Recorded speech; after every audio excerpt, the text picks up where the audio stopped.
The story we tell ourselves is how we perceive the world. And so then when we create the difficulties in our life, it reaffirms the belief that life is hard, that it's really someone out there that's doing it to us, that it's a circumstance in the past that created this. Okay, let's take away the person that did it. Let's shoot him to the moon. Let's erase your past. Now, what are you going to do now? You still got to do something, right? You're still alive. And I say we already know how to do this. We already know how to do this. We're wired to be creators. We're wired to do this. The thing that stops us, for the most part, in doing it is really the hormones of stress, because living in stress constantly is living in survival, and living in survival is living in emergency. In an emergency, it's not a time to create. In an emergency, it's not a time to open your heart. It's not a time to learn. It's not even a time to sit still. So most people then that are living in stress and living in survival, they can't believe in a future yet because it's not a time to create. So getting people to that point where they make up their mind, and they make up their mind enough to begin to think, there's got to be a better way. There's got to be something else. That awakening process typically happens when people reach their lowest denominator. They hit rock bottom, because then they can see themselves through the eyes of somebody else. You feel so altered, you're not returning any texts. You feel so altered, you don't want to go to dinner with your buddies. You feel so altered, you don't want to watch your favorite TV show. You're just disconnected. And that's when you start observing yourself. But my message is, why wait for that? I mean, you can learn and change in pain and suffering, or you can learn and change in joy and inspiration. If you're waking up every morning being defined by a vision of the future instead of the memories of the past, and you get up and you're inspired from an elevated self now instead of a limited self, you could observe the old self from an elevated state instead of that diminished state. And people are doing that. So they are aware of those thoughts. And yes, it takes effort. And if it was easy, everybody would be doing it.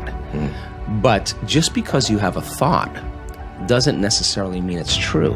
And when you start looking and observing those thoughts, I think you are like Gandalf, because Gandalf also said, you may not pass, when he meant like that kind of severity when it comes to how we make up our mind about things. That's the kind of energy or intention that begins to create the biggest volume of change in our life. Getting beyond our body, our environment, and time isn't easy. But it's worth it, because once we disconnect from three-dimensional reality, we enter a whole other reality called the quantum, the realm of infinite possibility.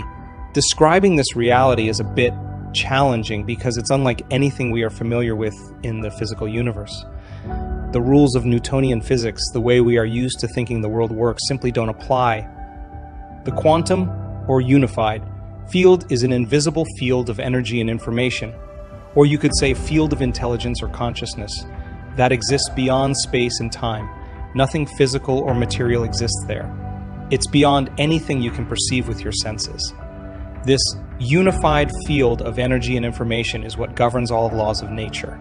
Scientists have been working to quantify this process so we can more fully understand it, and they are discovering more and more all the time.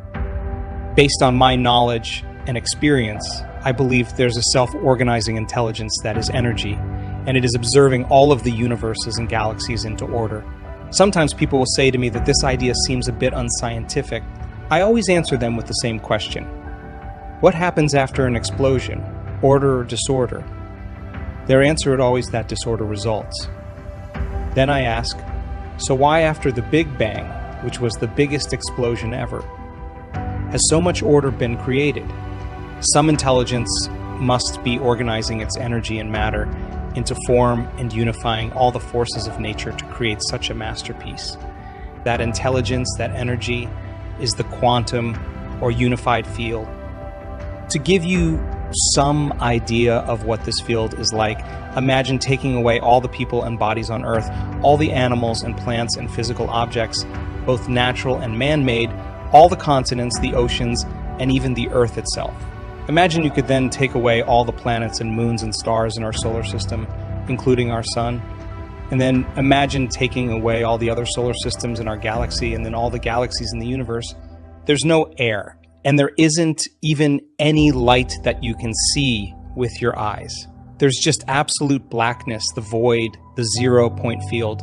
It's important to remember this because when you, as a consciousness in the present moment, unfold into the unified field, you will be in an infinite black space, void of anything physical. Now imagine that not only do you not see anything here, but because you enter into this realm without a physical body, you also have no sight with which to see, nor do you have the capacity to hear, feel, smell, or taste. You have no senses here at all. The only way you can exist in the quantum is as an awareness. Or better said, the only way you can experience this realm is with your awareness, not your senses.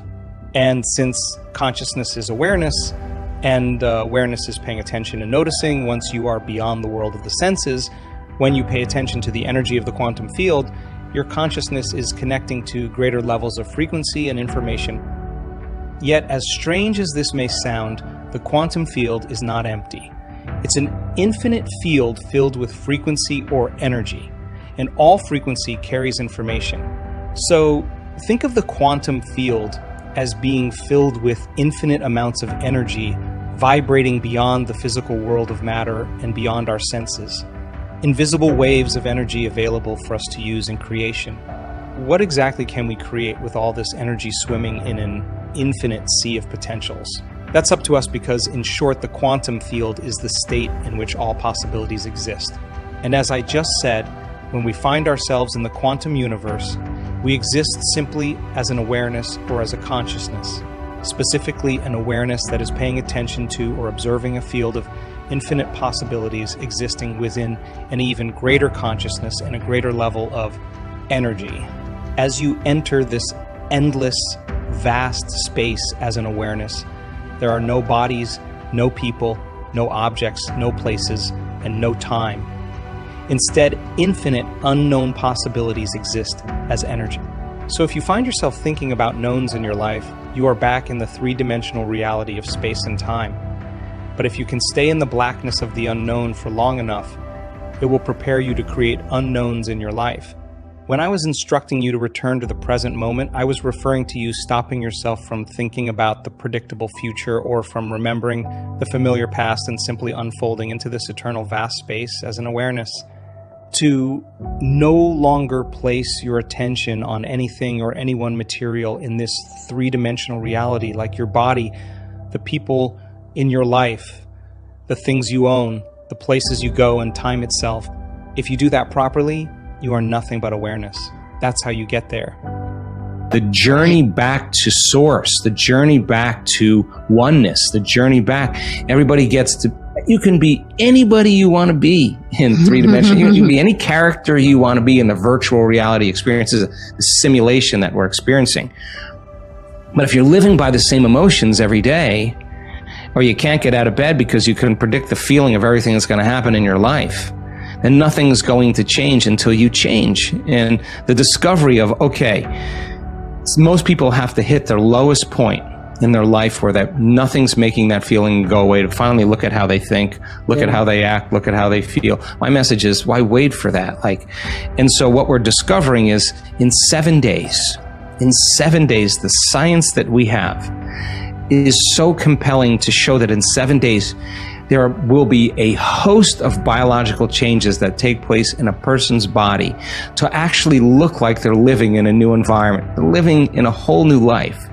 So then, getting over yourself, to answer your question, is the difficulty. That's why people will say, it's too hard for me. But what they're really saying is, I don't believe in it. I really don't believe in it. Because if you believe in it, you got to show up. Mm-hmm. And if you don't believe in it, then you don't believe in yourself. And you don't believe in yourself, that means you don't believe in possibility.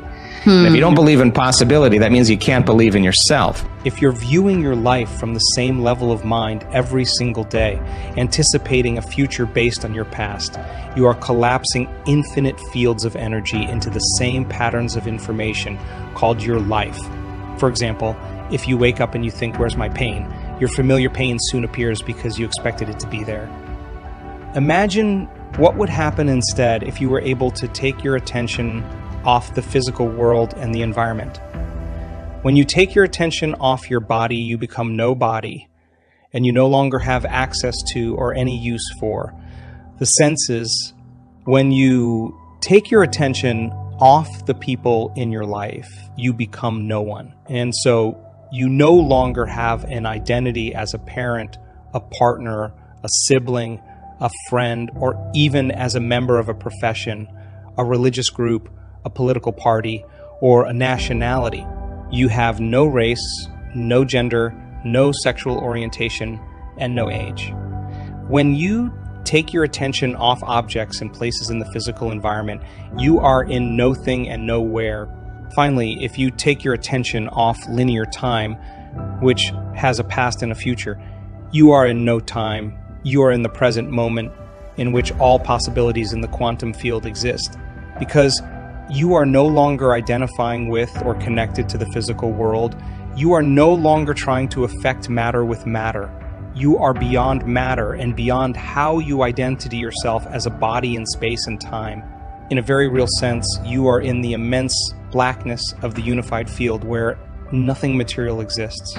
That's the direct effect of continuously laboring to get to the present moment.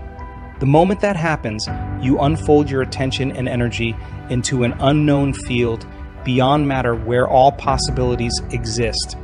A field made up of nothing but invisible frequencies carrying information or consciousness.